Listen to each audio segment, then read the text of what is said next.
13 août. Salut tout le monde, bienvenue dans On Jase. On est jeudi. Puis hier, j'ai dit qu'on était mardi. Fait que j'ai sauté une journée. Mais c'est pas grave. On vient de rattraper. La paye, on s'en souvient tout le temps, on ne passe jamais par-dessus. J'espère que vous allez bien. J'espère que vous avez passé une belle nuit, une belle journée hier. Plein d'affaires à vous parler le matin. Vraiment, là, ça développe, c'est le fun, puis c'est cool. C'est l'automne s'en vient, puis c'est frais à matin. C'est vraiment cool. On va commencer avec notre météo de Colette. Bon matin, Coty. Ceux qui se demandaient s'il était malade ou s'il était mort, je le sais pas. Il avait pris congé de collage le matin, puis là, le matin, il est là.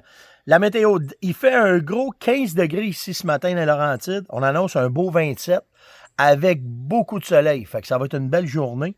C'est cool, hein? On a eu une maudite belle été. Si on regarde ça à date, là, on est vraiment chanceux. On a eu de quoi. Je sais que ça n'a pas été bon pour... malheur des uns fait tout le temps le bonheur des autres. Là. Les agriculteurs chiolent parce qu'on n'a pas de foin. Mais de l'autre bord, tabarouette qu'on a eu une belle été. Lever du soleil, 5h55. Le coucher, 8h13. On perd tout le temps quelques minutes par jour. La pression est stable à 993. Et on est dans le dernier croissant de lune à 31%. Je ne sais pas si on part en pêche. On verra. Quand tu es en affaires, c'est de même. J'en ai déjà parlé, là, puis sans vouloir étirer ça, puis dire il va-tu, il va pas, il va-tu, il va pas. 5 minutes, on y va, 10 minutes, on est revenu, 15 minutes, on part, puis une demi-heure, on est revenu. Fait qu'on va y aller selon le travail, selon l'ouvrage, puis au pire, soit que si le On Jase n'est pas là le matin, c'est Yann qui va le faire, parce que Yann, il faut qu'il reste pour cette gang-là de chiot-là le matin. Puis sans ça, je vais vous en faire un l'après-midi de où est-ce qu'on va décider d'aller à la pêche. Puis c'est pas plus grave que ça. Il y a bien pire que ça dans la vie. Puis ceux qui disent « Ah, t'es pas chanceux, faut que tu travailles. » Non. Travailler, moi, là, c'est pas une job, là. On travaille dans notre passion. Fait que c'est pas un problème. Puis on a juste du fun. Puis c'est juste... La seule affaire qui est stressante là, dans ma job, là, c'est que là, on a des problèmes d'approvisionnement. C'est la seule affaire. À part de ça, là, puis les clients sont tous avertis. Puis quand même que le client il appelle puis qu'il dit blablabla, qu'il est pas content, je veux bien, mais j'en ai pas. Faut que j'attende après que ça soit livré. Faut que mes fournisseurs m'envoient du stock. Puis ceux que ça va bien content pour vous autres, on est une Christie de gang. Si, là, on n'a pas de problème d'approvisionnement, là, c'est un problème d'employé qu'on a. Moi, j'ai un chum qui a un restaurant à Tremblant, là, puis il a fallu qu'il ferme 2 jours la semaine passée. Puis il n'a pas fermé parce que ça y tentait, parce que le COVID, ça lui a donné une claque, puis ils sont pognés, puis des restaurants, ça prend de la place, puis tu le quittes. Il a fallu qu'il ferme parce que là, c'est lui qui est rendu en arrière du poêle. C'est un excellent restaurant qu'on a à Tremblant. Puis, il n'a pas le choix. Il est brûlé, tête.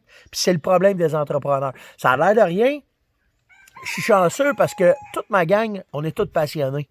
Je suis rendu, je pense, c'est ça qu'on calculait hier. C'est pas compliqué. Depuis que j'ai commencé les On Jase, j'ai pas lâché de travailler. J'avais pas le choix, c'était comme ça. On est rendu à 113 On Jase, là. C'est 113 journées en ligne que je travaille. Je me plains pas, je vous le dis, là. C'est cool, c'est excitant. Mais quand tout le monde ne travaille pas, un entrepreneur qui a une PME, là, lui, ce qu'il veut, c'est trouver des façons, parler avec des distributeurs, parler avec des fournisseurs, trouver une façon que ça aille mieux. Parce que quand le COVID est arrivé, tu avais besoin de te grouiller le cul pour être capable de voir qu'est-ce qui arriverait avec ta business, puis qu'est-ce qui arriverait avec ça, à part des faillites, à part tout ça. Fait que c'est ce que ça amène. Fait que je parte en pêche, je sais pas, là. Il y a bien pire que ça dans la vie. De toute façon, l'affaire qui est sûre, c'est que je vais aller à la chasse. Ça, c'est certain. Fait que c'est ça que je voulais vous dire un matin là-dessus. Pour les odeurs hier, vous avez bien réagi. Il y en a qui m'ont dit que c'était un bon refresh qu'on a fait. Puis là, ça va revenir souvent. Si vous avez des questions, là, tu veux que je fasse juste un petit refresh? Hey, j'avais pas bien compris comment. Ça va me faire plaisir de vous le faire, de vous le dire. Mais hier, j'ai oublié de vous parler des déodorants, des anti-odorifiques. Puis, on en a un. Oui, on en a un. Il est en vaporisateur. Pourquoi il est en vaporisateur? Parce que si on voulait avoir de quoi qui était efficace, au goût que nous autres on avait, on l'a fait en vaporisateur. Fait que oui, c'est disponible, oui, il n'y a pas de problème. Puis comme je disais, c'est une fois que tu es tout lavé, ça s'en va en dessous des bras. Parce que ici, ça sent jamais rien. c'est quand les enzymes, quand tu commences à avoir chaud, quand que la sueur va coller d'un poil en dessous des bras, ben c'est là, pour ceux qui en ont, mais même s'il n'y en a pas, où est-ce qu'il y a le joint de la peau, ça garde l'humidité, c'est là que les enzymes se développent, puis c'est ça qui fait que ça sent. Puis les glandes qu'on a en dessous des bras, c'est fort, c'est là, c'est ça, c'est la fameuse senteur qu'on connaît, là, ça prend de quoi pour l'enlever. Puis il y a deux façons de l'enlever, c'est de se laver, puis d'après ça, de mettre du déodorant. Je voulais vous parler de Coty qui était tranquille, mais là, matin, il est là, fait que je suis correct. Vous voyez bien qu'il n'est pas tombé dans le barbecue. Puis, hier, j'ai, dans tout ce que je fais avec vous autres, pardon, dans tout ce que je fais avec On Jase, j'ai jamais, en tout cas, s'il y en a qui pensent ça, je m'excuse, c'est vraiment pas comme ça que je pense, mais j'ai pas la prétention de savoir tout, puis j'ai pas la prétention de tout connaître, puis ça peut arriver que je vais vous pitcher de quoi selon mon expérience personnelle, puis il y en a qui vont dire « Monette, t'es dans le champ parce que blablabla », puis ça, là, j'ai aucun problème à de venir expliquer avec vous autres, puis d'en parler avec les personnes.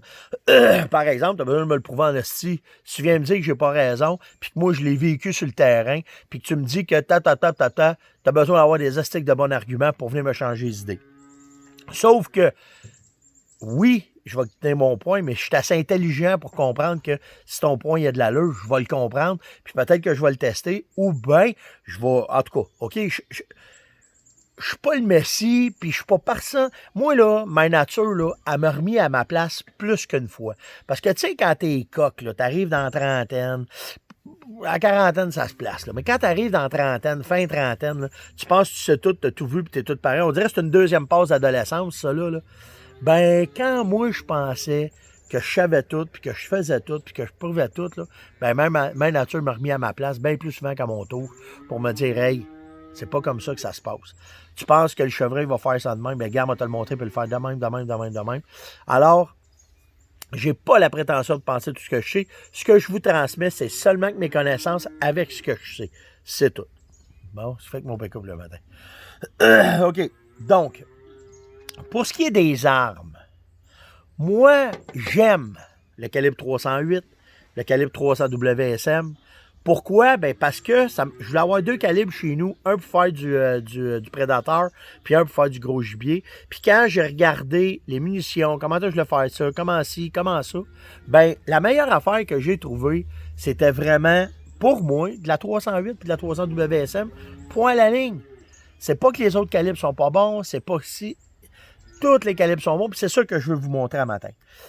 Peu importe le calibre que tu as, OK? On a des statistiques, puis on a des études qui nous disent qu'est-ce que ça prend pour bien tuer, pour bien récolter un gibier. OK? Là, je me suis pris des notes parce que ça devient un petit peu plus technique. Je ne veux pas rentrer trop dans les détails, mais essayez juste de retenir les chiffres, puis je vais vous aider là-dessus. Il y a deux sortes de calibres dans ma tête à moi, OK? Il y a les calibres conventionnels, 308, 30-06, 270. Ça a tout le temps été là, c'est bon, ça a fait les preuves, ça a fait ce que ça avait à faire, puis c'était là. Puis, dans les années 80, je vous dirais que ça l'a changé un peu. On a eu les calibres Magnum qui sont arrivés. Les 300 Magnum, les 200, les 7 mm Magnum, les 300 WSM, les 338 la proie. Ça a tout arrivé, ça, OK? Là, tu avais le choix. Tu restais où ce que tu étais ou tu essayais. Moi, j'étais un gars qui j'aime ça, j'ai essayé. Je me suis dirigé vers la 300 WSM. Pourquoi? Parce que j'avais eu une 7 mm short ultra mag. J'aimais la façon que ça kickait, c'est sec. C'est mon goût à moi, puis c'est ça que je voulais. Mais vous comprenez qu'il y a deux catégories. OK? Dans ma tête à moi, juste qu'on mette ça simple. Par contre, si on prend les chartes de balistique, OK? On prend une 308 à la bouche. Ça, c'est quand tu tires un coup de carabine, là, ce qui sort tout de suite à la sortie du canon, là, OK? Il y a une énergie, il y a une force qui est là, OK? C'est calculé en pieds secondes. Une 308, ça sort à 2570 pieds secondes, OK? Si tu prends une 300 WSM, je vous parle de ceux-là parce que c'est ça que j'ai, moi, OK? 300 WSM, elle sort à 2980. Fait qu'une est à, on va faire les chiffrons à 2600, puis l'autre est à 3000. 2600 pour une 308, 3000 pour une 300 WSM. On ne s'astinera pas là, d'un virgule, puis d'un ci, puis d'un ça. Je veux juste que vous soyez capable de comprendre, que vous imaginez ça. OK? Ensuite de ça, il y a la drop. Si tu ajustes ta carabine à 100 verges, ça veut dire qu'à 100 verges, tu tires bullseye. OK? Bien, à 250 verges, la terre, la traction de la terre va faire que votre boulet va descendre. On suit jusque-là, OK? Une 308, OK, avec un boulet de 180 grains dans un partillon, ajusté à 100 mètres, OK, elle va avoir une drop à 250 verges de 9 pouces. Oui, 9 pouces. OK? Et demi. Une 300 WSM, elle va avoir une drop de 6 pouces et demi. Oups, j'ai 3 pouces, pas bien grave. Pourquoi? Dans les coffres d'orignal, 3 pouces plus haut, 3 pouces plus bas, ça ne fait pas de différence. Dans les chevreuils, 3 pouces plus haut, 3 pouces plus bas, ça ne fait pas de différence. Ça veut dire que là, les deux carabines, peu importe ce qu'ils font, sont quand même assez fortes. Puis la drop à 250 verges, elle n'est pas si importante que ça pour que vous manquiez votre gibier. OK? Par contre, la différence, elle est là, c'est dans l'énergie. Quand le boulet arrive et qu'il frappe dans le gibier, l'énergie, c'est ça qui va le tuer. C'est ça qui va faire que ça va faire une force d'impact, que le boulet, quand il va rentrer, il va avoir une énergie qui va se dégager dans le gibier. Puis là, ça va faire le dommage que ça va faire. C'était beau, ça. Hein? Ben ouais. Ça m'arrive d'être de même. OK? Fait que l'énergie d'une 308, OK, c'est de 2280. On va dire 2300. L'énergie à sortie du canon, 2300. Puis une 300 WSM, 3100. Wow!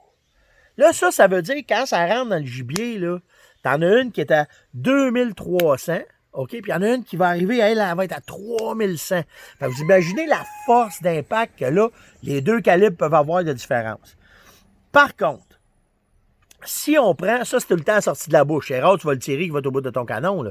OK? Fait qu'à sortie de la bouche, c'est ça. Mais si on arrive à 250 mètres, hop, ça c'est une distance que je vais tirer. L'énergie que le boulet va arriver dans le gibier, une 308 1800, OK?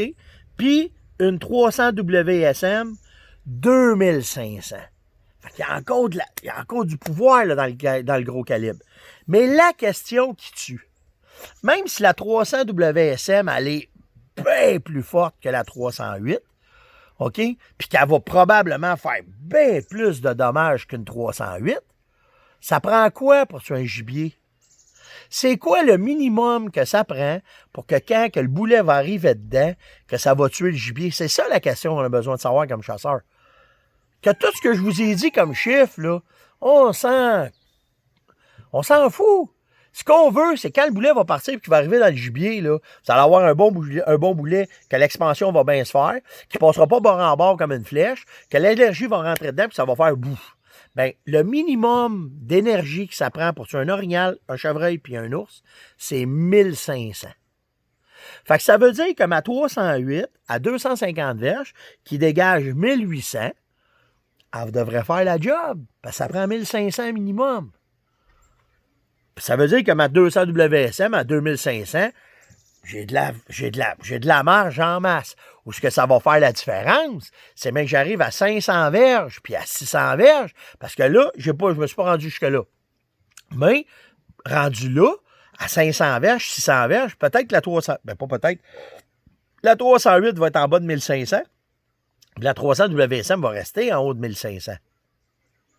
Mais combien il y en a qui sont capables de tirer un gibier à 600 verges? C'est juste ça qu'il faut comprendre. C'est la seule affaire qu'il faut que vous compreniez, c'est que dans un tir normal, dans ce que vous allez faire normalement, il n'y a pas grand monde qui est capable de tuer un gibier à 600 verges. Mais il y a du monde en tabarouette qui sont capables de mettre une balle dans un gibier à 250 verges. Ça veut dire que tu pars de la 308 puis que tu ailles jusqu'à 338 la poids, dans tout ça, là, toutes les carabines qui existent, ils vont toutes faire la job. Après ça, là, c'est une question de goût, c'est une question de budget. La seule affaire que vous ne pouvez pas vous permettre de niaiser, j'en ai déjà parlé, c'est la boîte de balles. That's it, that's all. À part de ça, choisissez ce que vous voulez, puis amusez-vous. Fait que si, là, je le vois, là, ça commençait, là, dans mes posts, là, ça commence. Qu'est-ce que tu penses de elle? Puis qu'est-ce que tu penses de elle? Puis moi, ça fait tant de temps que je suis avec ça. Puis moi, ça tombe avec ça. Puis c'est sûr. J'en ai pas de problème avec ça, moi. Je vous le dis, là. J'ai pas été en bas de la 308, OK? Parce que je trouve qu'il y a quand même un minimum. Je trouve que c'est une 243. Tu sais, on peut aller dans 7 mm 08, ça fait un job aussi. C'est une belle carabine pour les femmes. Ça va super bien. Mais entre une 7 mm 08 et une 308, qu'est-ce que je choisirais? Si je veux juste y aller avec la pratico-pratique, là, c'est à 308. Il y a des balles partout. Je suis capable d'en acheter partout. C'est un des calibres qui existe depuis longtemps partout. Fait que, tu sais, peu importe, là, t'es à toutes.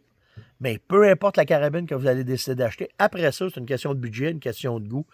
Puis comment est-ce que vous réagissez par rapport à votre carabine. Parce que tu auras beau avoir une 338 Lapro, une 300 WSM, si quand tu sais, tu te fermes les yeux, tu te croises les jambes, tu te serres la langue, puis tu mets ta casquette dans même, si tu seras jamais capable de pogner à la cible. Il faut juste que tu sois à l'aise avec ta carabine, il faut que ça devienne naturel, que quand tu vas tirer, ça va faire la job, ça va s'arrêter là. Fait que c'est ça que je voulais vous parler. J'ai-tu mis son nom? Oh, je m'excuse. Asti, je suis pas bon. Asti, je suis pas bon. Il va falloir que je me force à ça.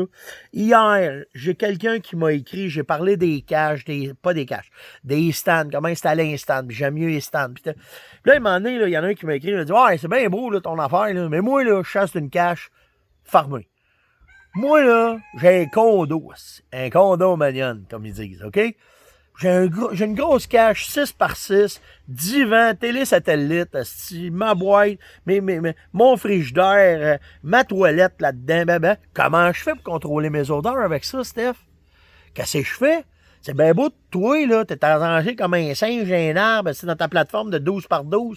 Puis, mais moi, là, je m'étire les jambes, je lis une revue, je suis relax, il mouille, il me tombe pas sur la tête, fait frais, je me chauffe, fait chaud, me l'air climatisé. Qu'est-ce que je fais, là? J'exagère, là. Mais qu'est-ce que moi je fais? Je vais t'en tuer pareil, du chevreuil, de l'orignal. Ben oui, tu vas en tuer pareil. Il n'y en a pas de problème. La différence, ça va être que quand tu as une cache comme ça, faut que tu sois conscient que le gibier va la connaître. L'orignal, là, c'est un autre ballgame. OK? L'orignal, il est gros. M'a dit ça de même, mais il est pas trop wise. Tu sais, c'est un gros. Il est gros. S'il se fait attaquer par un loup, il va lui donner un coup de patte, il va courir, il va se pousser à un moment donné. Mais un loup, il a pas peur. Plusieurs, il a peur. Les autres, il va s'en aller. Il va me déclencher. Il est gros. Il y a de quoi se défendre. Un chevreuil, par exemple, tabarnak. Lui, c'est pas un eux, c'est le petit nerveux du bois. Puis lui, il check tout, puis il voit tout. Puis les gros bocs sont peut-être plus intelligents. Puis je sais pas si c'est intelligent, nevermind, là, mais tu sais, il est là, lui. Lui, il est allumé. Là. Fait que. Si tu as une cache fermée, tu as des affaires qu'il faut que tu respectes, c'est tout. Faut que tu respectes que le gibier va connaître ta cache. Donc, toi, ce qu'il faut que tu fasses, c'est la pression que tu vas mettre dans ta cache. C'est pas de la pression là, que tu vas mettre, c'est de l'éducation que tu vas faire par rapport aux chevreuils qui sont là. Tu vas les éduquer que quand il y a un bout de tuyau noir qui sort par la fenêtre, là, il y en a un de sa gang qui tombe. Si, là, il y a un boc qui est de même, qui regarde aller ça, parce qu'il sait qu'il arrive sur le tas de pommes ou dans le champ nourricier ou peu importe, il regarde, puis là, ouf, il envoie un tomber, puis ça se pousse tout, il y a du danger. Quand le canon sort de là, quand le tuyau noir sort de la cabane qui est en haut. Ça veut dire que quand il est dans la cabane en haut, puis qu'il entend, oh, il y a du danger. Ta job, c'est de t'organiser que dans ta cache, il n'y ait pas ça. Nous autres, là, dans l'Ouest canadien, là, on s'en est fait des méga caches. Je m'en suis fait des méga caches au Québec. L'intérieur de la cache, là, on l'avait insonorisé. Uréthane, oh, je me suis mordu. Uréthane, puis après ça, moi, ce que je fais, là, je vais dans les restants de tapis, dans des magasins de tapis, là, puis souvent, des fins de batch, quand ils ont fini, si m'a dit mon truc, si là, je serais plus capable d'en trouver, mais en tout cas, quand ils arrivent dans les nouvelles sortes de tapis, ils ont tous des gros catalogues là, de tapis, là, OK? Parce qu'ils montrent le tapis, comment il est moelleux, puis le kit, ils jettent ça. Moi, je ramasse ça. J'arrive dans la cache, c'est toutes des belles feuilles de. Tu sais, c'est tout du 1 pied par 1 pied, là. Tu mets ça dans la cache, c'est tout capitonné, puis c'est insonorisé. C'est confortable, parce que là, t'en mets à la tête, t'en mets 5 murs, t'en mets au plafond. Ah, ben, hey, rentrez dans les caches, là, on enlevait nos bottines. En un pied de bas, c'est. Fait moins 30, petite chaufferette en t-shirt, c'est dans la cache. Hey, la grosse vie là-dedans. Par contre, si tu l'insonorises, tu vas avoir le minimum de précaution de la tenir propre. Puis tu vas avoir le minimum de précaution de la traiter matin et soir. Pas matin et soir, je m'excuse. Midi et soir. Pourquoi midi soir? Parce que le matin, quand tu rentres, là, puis qu'il fait fret, ou c'est rare qu'il fait chaud dans ces caches-là, qu'il fait fret, ça te tente pas de prendre ton Destroder, mettre tout ça humide, les vitres vont buer, ça va être de la boîte. T'attends dans l'après-midi, quand t'es vers l'heure du midi, là, tu vas prendre ton Destroder, puis tu vas traiter ta cache. Tu vas en mettre. Tu vas en mettre sur le bord des fenêtres, tu vas en mettre sur ta chaise, tu vas en mettre sur ton gun, tu vas en mettre sur tout ce que t'as. Fait beau, fait chaud, ouvre les portes, t'as de la cache, fait passer l'air. OK? C'est l'après-midi, il n'y en a pas de problème. Quand tu arrives dans les heures critiques, tu fermes toutes. Les portes, tu ouvres ta fenêtre un peu. Puis là, c'est là que les odeurs vont voyager. Qu'est-ce que tu fais pour empêcher les odeurs? Tu fais juste une vente. Tu fais juste un courant d'air, comme on fait pour les poêles à bois. Poêle à bois, là, l'air rentre en bas, ça monte dans la cheminée, puis ça sort au bout. Ben, tu te gardes une place où est-ce que l'air va rentrer dans ta cache. Tu te prends un tuyau, le minimum, c'est 3 pouces. Un bon 3-4 pouces de tuyau. Tu le mets au-dessus de ta cache, puis ton odeur, là, tu essaies de la voyer le plus haut possible. Si ta cache est sur le top d'un buton, tu n'as pas besoin d'une vente bien haute au-dessus de ta cache. L'air va sortir, puis l'odeur va s'en aller bien loin. Elle va être pitchée en haut par le vent. En bas, il n'y en aura pas, parce que l'air, elle rentre, elle passe dedans, puis elle s'en va. Puis si tu es à terre, ben, mets-toi 10 pieds, 12 pieds, 20 pieds de vente, c'est tout. Tu vas juste faire passer l'air, elle va monter plus haut. La hauteur d'instant, 12 pieds, l'air va s'en aller en haut. Tu vas avoir le même résultat de ta cache à terre que d'un gars qui est dans un stand en haut, parce que ton odeur, à cause de ta vente, elle va passer dedans et elle va s'en aller en haut. Tu viens de régler ton problème d'odeur. Par contre, l'éducation. Tu vas éduquer ton gibier à être là-dedans. T'es bien, c'est ta terre, t'as pas grand, tu vas avoir une maudite belle cache, tu vas être bien. C'est correct, je suis rendu là. Quand regarde, là, le blanc qu'il y a là, il aime ça, ces affaires-là. Belle grosse chaise, bien assis, mon gars. J'ai pas de problème à faire 20 heures d'instant s'il y a un beau d'une croquette en bas. J'ai pas de problème avec ça. Mais, quand il mouille, il y a des journées là, qui fait trop frette. Ça me tente pas de faire du... Hey, ça fait 30 ans que je fais du stand. Quand je vois une belle cache, là, 2, 3, 4 soirs dans mon 2 semaines de chasse, là, ça me tente de m'asseoir les flèches dans une belle chaise capitonnée, mettre ma carabine de même, puis d'attendre, puis de regarder. Puis je trouve bien mieux là que d'être assis dans le camp stick. Comprenez-vous? Fait que ceux qui ont des caches fermées, OK, c'est juste ça que vous avez à faire. Faites attention au bruit pas éduqué. Faites attention à vos odeurs que vous laissez dedans, pas la ultra contaminée. OK? Vous avez des neutralisants d'odeur qui vont faire ça. C'est la même précaution de vous laver, de faire attention, de ne pas laisser trop d'odeur, de ne pas manger n'importe quoi, parce que plus que vous minimisez votre aura d'odeur, moins votre cage va être contaminée. Puis avec la vente, il n'y en a plus de problème. Vous allez être capable de chasser dedans. Ça fait un job autant. Il y a un minimum à respecter. Puis le minimum, ben là, je viens de vous le dire. J'espère que ça répond à ta question. Je m'excuse vraiment d'avoir oublié ton nom. Il est dans mon téléphone, mais je ne peux pas aller voir. Ah, j'ai encore bossé mon temps. Avant de finir, il faut que je vous dise de quoi. Hier, on a eu un meeting à la Fermonnette. Pour les gens en territoire éloigné, ceux qui utilisent, qui achètent sur le web, on a mis un prix fixe maintenant pour le transport. C'est 5$ de transport. Peu importe ce que vous êtes au Québec, ça coûte juste 5$ de transport. Fait que si vous avez besoin n'importe quoi que vous ne trouvez pas dans les magasins ou simplement que vous êtes dans une région éloignée et qu'on n'a pas de boutique dans ces coins-là, cassez-vous pas la tête, peu importe la distance que vous êtes au Québec, vous allez voir, là, c'est soit pick-up à la ferme ou c'est soit transport 5$. Ça ne coûte pas plus que ça. On fait ça pour la chasse, justement pour vous aider, pour vous remercier de ce qui arrive là présentement. Puis de l'autre bord, je pense que ça va être plus facile pour vous autres de comprendre. Puis le 5$, là, c'est le minimum qu'on peut charger parce qu'il y a tout un procédé bureaucratique en arrière de ça à cause du site web, à cause de comment est-ce que c'est fait. Puis c'est le minimum qu'on charge. Fait qu'on est allé vraiment au minimum. Fait que n'importe où dans la province où est-ce que vous êtes, peu importe le montant que vous commandez de stock, ça coûte 5$. That's it. J'espère que vous avez apprécié l'ongeance de ce matin. Vous me voyez aller, je suis craqué. Plus ça va, puis plus je suis pas parlable. J'ai tellement hâte la chasse en barque, j'ai tellement hâte de rentrer dans le bois. Donc, sur ce, passez un maudit beau jeudi. Rêvez pas trop, parce qu'il faut être concentré sur notre travail quand même, mais quand même, c'est fou là, ce qui s'en vient. Moi, quand il fait fret demain, je vais fou. Puis, likez, partagez, surtout invitez les gens, parlez-en à des gens par Facebook. Vous mettez son nom, là. Tu vois ce que je viens de faire un matin. Tu t'en vas dans le commentaire, tu marques Pierre Chose, il va venir en noir gras. Puis quand vous allez faire Enter, poup, le gars va recevoir ça, va dire « Hey, va voir ça ». Invitez, s'il vous plaît. C'est comme ça qu'on est capable de bâtir notre réseau.